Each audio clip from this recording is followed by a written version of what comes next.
What's the similarities between mice and humans? Well, first of all, you'd probably say not a lot. Mice are really quite small, whereas humans are actually quite big creatures. However, there is a similarity insofar as we are both mammals. And in theory, our systems that keep us alive and how we eat, how we perspire, we all breathe the same air and so on, are all very, very similar. The biology of a mouse compared to a human is very, very similar. That's why it's important. The study that I'm going to go through today, I've made some notes here that I'm going to run through with you, and the findings have been really quite interesting, certainly for me, in terms of intermittent fasting and the health impact that restricting your calories to certain periods during a day can have a major impact on your health and even your lifespan. So the study compared mice in three paradigms, effectively three different categories of mice. The first one was ad libitum. Well, basically ad libitum just means that the mice could eat when they wanted, how much they wanted at any time of the day. The second category was a 30% calorie restriction. And then the third one, they had a single meal feeding every day. In other words, they were effectively intermittent fasting because they could eat during a very strict period and the rest of the time they fasted. So the first thing, it showed that a period of fasting improves the health and survival of male mice. And it is important to point out that these are all male mice, and further studies are recommended into female mice, but also into other mammalians, and maybe humans would be included in that study. And this was regardless of caloric intake, diet composition, and body weight of those mice. The results of the study interestingly show the relationship between diet and healthy lifespan is influenced by the timing of food intake. And this outcome could have a major implication for human health too. So what they were saying is single meal feeding and calorie restriction regimes enhanced the longevity regardless of diet composition, interestingly. So it's more about the timing of when they ate during a period rather than what they ate. So single meal feeding, in other words, intermittent fasting, the mice did eat quicker. So imposing periods of extended daily fasting on themselves that produced significant improvements in morbidity and mortality compared to those that could eat as much and as often as they liked. In other words, in the first category, where they just ate all through the day. So ultimately, these health and survival benefits conferred by periods of extended daily fasting, independent of dietary composition, they have major implications for human and clinical applicability. The study commented also, I wanted to highlight, that most mammals, humans included, have the ability to adapt to short-term loss of energy intake without a substantial impact on vitality. That's something I found. I've been doing intermittent fasting for a short while now, and when I first started, I did find it difficult because I did find I was hungry during the fasting period, but your body soon adapts. A couple of times at the very beginning, I did find myself starting to lose a bit of energy, let's say, towards the end of the fast before I ate. But those periods, I don't find that anymore. So you adapt very, very quickly. They also reported on that these periods of fasting evoke a cellular maintenance and repair mechanisms that are intrinsic to the fast and refeeding cycles. So during the fasting period, your cells go into this repair mode, which is very important for longevity, for health, and for disease prevention effectively. It was interesting to note in the study that the mice that were restricted to a certain time of day of eating, they actually ended up eating very similar number of calories to the mice that consumed food throughout the day.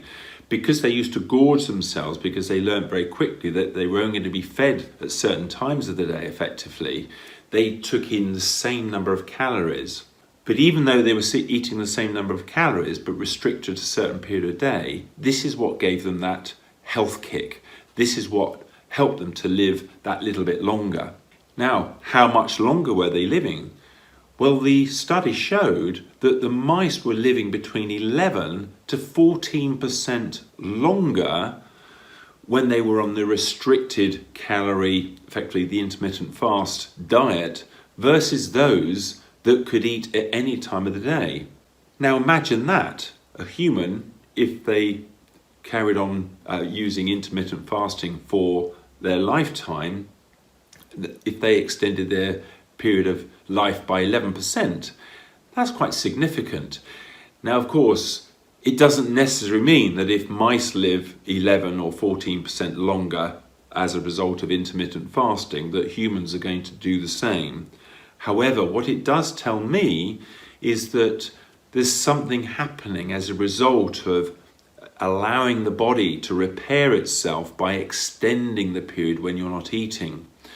And that has to be the same for humans. Now, whether that means that we will live 11% longer, 14% longer, or less, what I think it does say is that whatever period of life you've got left, and myself included in that, what I'm hoping is that by eating more healthily and including an intermittent fast in the way I eat every day, then the rest of my life I'm hopefully going to be less likely to get diseases caused by either overeating, consistently eating, or eating the wrong things.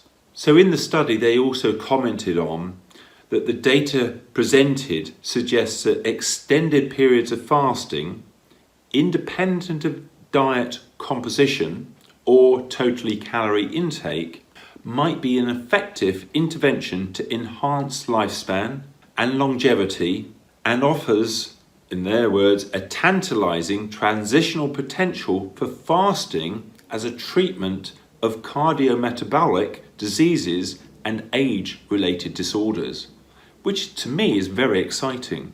So what they suggest is that by increasing the fasting time may provide benefits which are similar to calorie restriction without the need to dramatically reduce the amount of calories.